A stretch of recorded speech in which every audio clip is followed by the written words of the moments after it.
On the 11th of April 2001, the league fixture between Kaizer Chiefs and Orlando Pirates was scheduled for 8 o'clock in the evening. By 7 o'clock, the roads leading up to the stadium were congested, including the lane designated for VIPs. It turned out that people, in an effort to bypass that traffic, they joined into the VIP lane and ended up clogging that up too.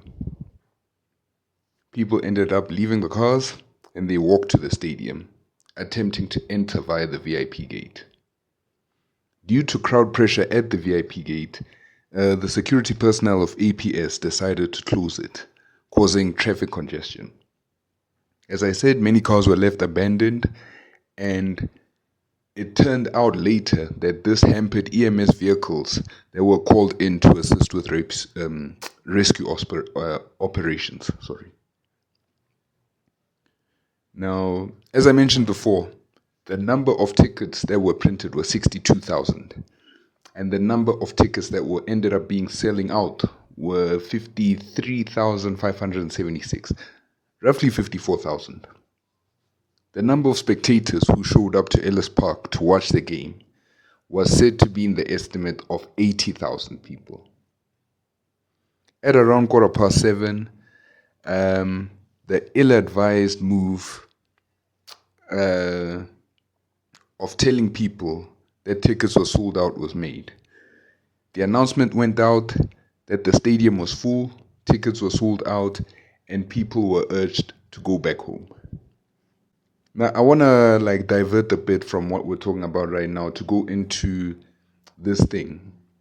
We'll get back to what we're doing. But there's a subfield of social psychology, specifically crowd psychology. And it focuses on the psychology of a group rather than an individual with a group. And it is believed that the behavior of a crowd is influenced by a person's loss of responsibility and anonymity in the mass. If you were to look at specific instances of theories within crowd psychology, in this specific instance that we're dealing with, the de-individuation theory, it looks the most likely to have happened.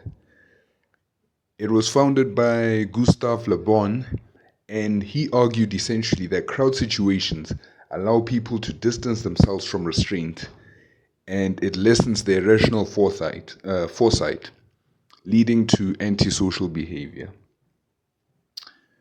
Now, speaking from ground perspective, not academic bullshit and all of that, you can see what he means, because let's picture it from this way.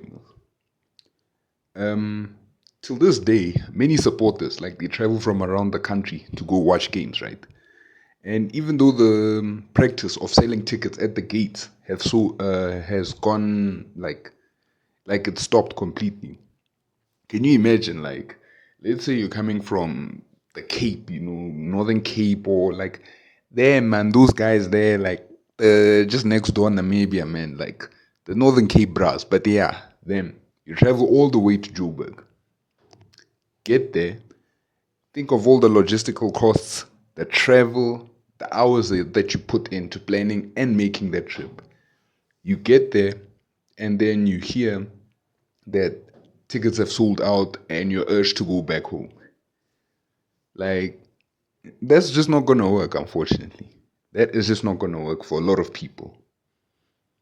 Naturally, the crowd did not take kindly to this, and this caused them to head for ticket booths on the northern side of the stadium, which is near gates 4, 5, and 6.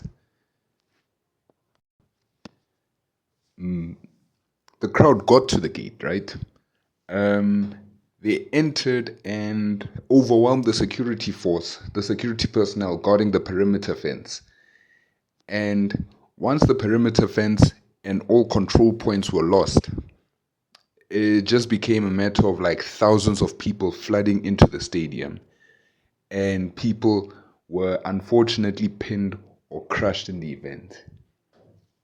The game was eventually called off at about 8:40, with the confirmed number of casualties to be 43 and 158 people injured.